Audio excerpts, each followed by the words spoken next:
തെരഞ്ഞെടുപ്പ് കമ്മീഷനെതിരെ രാഹുൽ ഗാന്ധി ഗുരുതര ആരോപണം ഉന്നയിച്ചതിന് പിന്നാലെ വീണ്ടും വിവാദ കേന്ദ്രമായി തൃശൂർ ലോക്സഭാ തെരഞ്ഞെടുപ്പിലെ വോട്ടർ പട്ടിക. അയൽ ജില്ലകളിലടക്കമുള്ള BJP പ്രവർത്തകരുടെ വോട്ട് ആസൂത്രിതമായി തൃശൂർ മണ്ഡലത്തിലേക്ക് മാറ്റി എന്ന ആരോപണമാണ് വീണ്ടും ആളിക്കത്തുന്നത്. ഇലക്ഷൻ കമ്മീഷന്റെ സഹായത്തോടെ BJP തെരഞ്ഞെടുപ്പ് ക്രമക്കേട് നടത്തിയെന്ന ഗുരുതര ആരോപണം ഉയർത്തുകയാണ് LDF സ്ഥാനാർത്ഥിയായിരുന്ന VS സുനിൽകുമാർ. LDFന്റെ ശക്തി കേന്ദ്രമായ നാട്ടികയിൽ BJP 15,000 വോട്ടിന്റെ ഭൂരിപക്ഷം നേടിയത് സംശയാസ്പദമാണെന്ന് VS സുനിൽകുമാർ പറഞ്ഞു.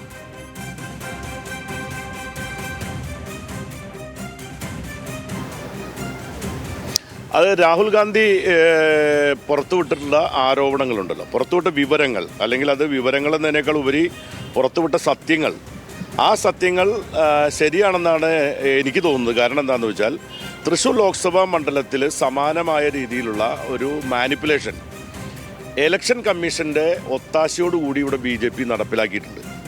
അത് ഉദാഹരണമായിട്ട് പറയുകയാണെങ്കിൽ ഇപ്പോൾ നാട്ടിക നിയോജക മണ്ഡലം എന്ന് പറഞ്ഞാൽ ഇടതുപക്ഷ ജനാധിപത്യ മുന്നണിയുടെ ഏറ്റവും ശക്തി കേന്ദ്രമാണ്. ഈ പാർലമെൻറ്റ് സെഗ്മെൻറ്റിനകത്ത് വരുന്ന അസംബ്ലി സെഗ്മെൻറ്റിലെ ഏറ്റവും പ്രധാനപ്പെട്ട ഒരു കേന്ദ്രമാണ്. ആ പ്രദേശത്ത് ഇടതുപക്ഷ ജനാധിപത്യ മുന്നണിക്ക് എതിരായിട്ടുള്ളൊരു വികാരം ഉണ്ടാവേണ്ട കാര്യമില്ല. അങ്ങനെ ഉണ്ടാവുകയാണെങ്കിൽ തന്നെ അത് UDFന് അനുകൂലമായിട്ട് വരേണ്ടതുള്ളൂ. അങ്ങനെ ഉണ്ടായിട്ടുള്ളൂ എന്ന് വരും.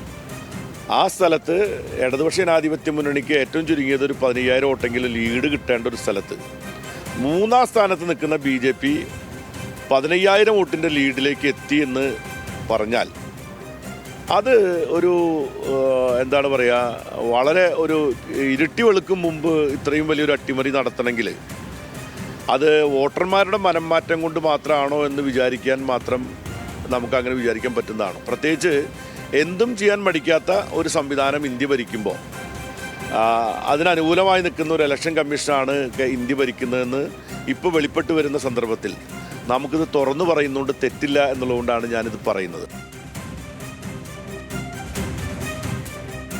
തൃശൂർ ലോക്സഭാ മണ്ഡലത്തിലെ പൂങ്കുന്നത്ത് ചേർത്ത ചില വോട്ടുകൾ സംശയകരമാണെന്ന് CPIM ജില്ലാ സെക്രട്ടറി KV അബ്ദുൽ ഖാദർ പറഞ്ഞു.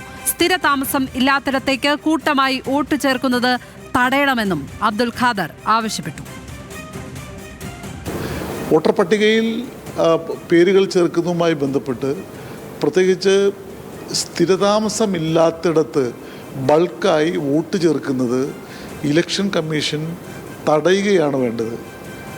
ഒരു ഫ്ലാറ്റിൻ്റെ പേരിൽ ആ നാട്ടിൽ ഒന്നുമില്ലാത്ത ആളുകളുടെ പേര് ചേർക്കുന്നുണ്ടെങ്കിൽ തീർച്ചയായും അത് ചൂണ്ടിക്കാണിച്ചാൽ നീക്കം ചെയ്യാൻ ജില്ലാ കളക്ടർമാർ, തെരഞ്ഞെടുപ്പിൻ്റെ ചുമതലയുള്ള ജില്ലാ കളക്ടർമാർ തയ്യാറാവുകയാണ് വേണ്ടത്.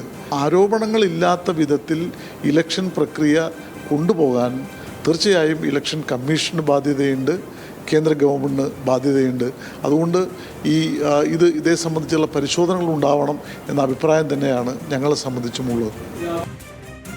തൃശൂർ ശോഭ സിറ്റിയിലെയും പൂങ്കുന്നത്തെയും ഫ്ളാറ്റുകളിൽ ചില വോട്ടർമാരെ ചേർത്തതിൽ പരാതിയുണ്ടെന്നും കൃത്യമായ തെളിവുകളോടെ വിവരങ്ങൾ പുറത്തുവിടുമെന്നും DCC പ്രസിഡന്റ് ജോസഫ് ടാജറ്റ് അറിയിച്ചു. ഞങ്ങൾ ശോഭ സിറ്റിയിലും അതുപോലെ തന്നെ അതുമായി ബന്ധപ്പെട്ട അനുബന്ധ ചില ഫ്ലാറ്റുകളിലും ഇത്തരത്തിലുള്ള പേരുകൾ സഹിതം ബൂത്തിൽ ഇന്ന ആൾക്കാരെ പേരുകൾ സഹിതം കൊടുത്തു. അവരിവിടുത്തെ താമസക്കാരല്ല, അവരിവിടെ ഒരു പരിചയമില്ല എന്ന് പറഞ്ഞു കൊടുത്തു. പക്ഷേ ഇതൊക്കെ അവർ വാടക ഷീട്ട് എഴുതി ഒരു കത്ത് അയക്കുന്നതായി കാണിച്ച് അതിൻ്റെ ബലത്തിൽ ചെയ്തേക്കേണ്ടതാണ്. അപ്പോൾ സ്വാഭാവികമായിട്ടും അന്നേ ഞങ്ങൾ പറഞ്ഞിട്ടുള്ള പരാതികളാണ്. അതിപ്പോൾ ഞങ്ങൾ വീണ്ടും പരിശോധിക്കുകയാണ്. അതിൻ്റെ കൃത്യമായ തെളിവുകളോടുകൂടി കൂടുതൽ വിവരങ്ങൾ ഞങ്ങൾ പുറത്തുവിടും. ലെവിൻ കെ വിജയൻ ചേരുന്നു തൃശൂരിൽ നിന്ന്. ലെവിൻ, കേരളത്തിന്റെ രാഷ്ട്രീയ അന്തരീക്ഷത്തിൽ ഉണ്ടായിരുന്ന പരാതികൾ, ആരോപണങ്ങൾ തന്നെയാണ് ഇത്. കഴിഞ്ഞ ദിവസം രാഹുൽ ഗാന്ധി ഈ തെളിവുകൾ പുറത്തുവിടുമ്പോൾ അതിനു പിന്നാലെ തൃശൂരിൽ നിന്നും ആ പരാതികൾ കൂടുതൽ ശക്തമായി ഉയരുകയാണ്. ആരെങ്കിലും ഇതുമായി ബന്ധപ്പെട്ട വിവര സമാഹരണം നടത്തിയിട്ടുണ്ടോ? ഇപ്പോൾ കോൺഗ്രസിന്റെ DCC പ്രസിഡന്റ് പറയുന്നത് അവരുടെ കയ്യിൽ തെളിവുകളുണ്ടെന്നും പുറത്തുവിടും എന്നുമാണ്. എന്താണ് മനസ്സിലാക്കുന്നത്? ഇത്തരത്തിലുള്ള വിവരങ്ങൾ അവരുടെ കയ്യിൽ ഉണ്ടോ? അതിനൊപ്പം ആരെങ്കിലും ഈ ഇലക്ഷന് പിന്നാലെ കേസുമായി പോയിട്ടുണ്ടായിരുന്നോ തൃശ്ശൂരിൽ തെരഞ്ഞെടുപ്പ് ക്രമക്കേട് നടന്നു എന്നതുമായി ബന്ധപ്പെട്ട്? ലക്ഷ്മി, കഴിഞ്ഞ ലോക്സഭാ തെരഞ്ഞെടുപ്പിൽ സംസ്ഥാനമൊട്ടാകെ ഉറ്റുനോക്കിയ തെരഞ്ഞെടുപ്പ് ഫലമായിരുന്നു തൃശ്ശൂരിലേത്. നിലവിലെ കേന്ദ്രമന്ത്രി അന്നത്തെ സ്ഥാനാർത്ഥിയായിരുന്ന സുരേഷ് ഗോപി 80,000-ത്തിലധികം വോട്ടുകൾക്ക് LDF UDF സ്ഥാനാർത്ഥികളെ പരാജയപ്പെടുത്തിക്കൊണ്ട് നേടിയ BJPയെ സംബന്ധിച്ചുകൊണ്ടുള്ള ചരിത്ര വിജയത്തിനെതിരെ അന്ന് തന്നെ ഒട്ടനേകം പരാതികൾ ഉണ്ടായിരുന്നു. LDFും UDFും ആ പരാതികൾ ഉന്നയിച്ച് മുന്നോട്ട് വന്നു.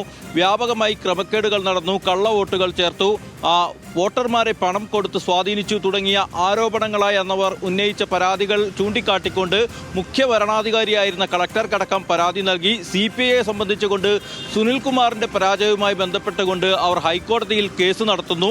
കോൺഗ്രസും K മുരളീധരനും അടക്കം ഒട്ടേറെ ആരോപണങ്ങളും പരാതികളും ഉന്നയിച്ചു. അതിനടക്കം ആ വിവരങ്ങളെല്ലാം നമുക്ക് മുന്നിൽ വസ്തുതയായി നിലനിൽക്കുമ്പോഴാണ് രാഹുൽ ഗാന്ധി കഴിഞ്ഞ ദിവസം പുറത്തുവിട്ട തെളിവുകളുടെ അടിസ്ഥാനത്തിൽ ഉന്നയിച്ച ആരോപണങ്ങളെ തുടർന്ന് തൃശ്ശൂരിലെ ലോക്സഭാ തെരഞ്ഞെടുപ്പ് ഫലം വീണ്ടും ചർച്ചയിലേക്ക് എത്തുന്നത്. ആ ആരോപണങ്ങൾ വീണ്ടും ആവർത്തിക്കുകയാണ്.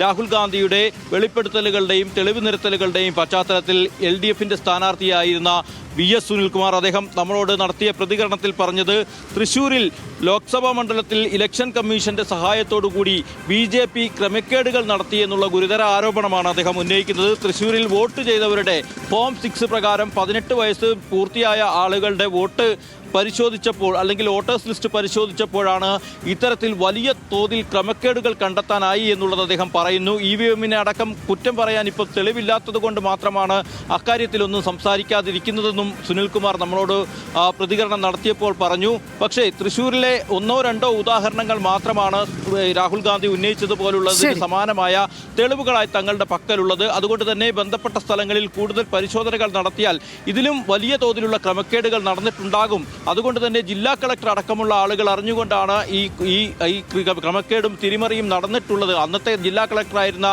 കൃഷ്ണദേവ വിജയനാണ് തൃശ്ശൂരിൽ നിന്ന് വിവരങ്ങൾ പങ്കുവച്ചത്.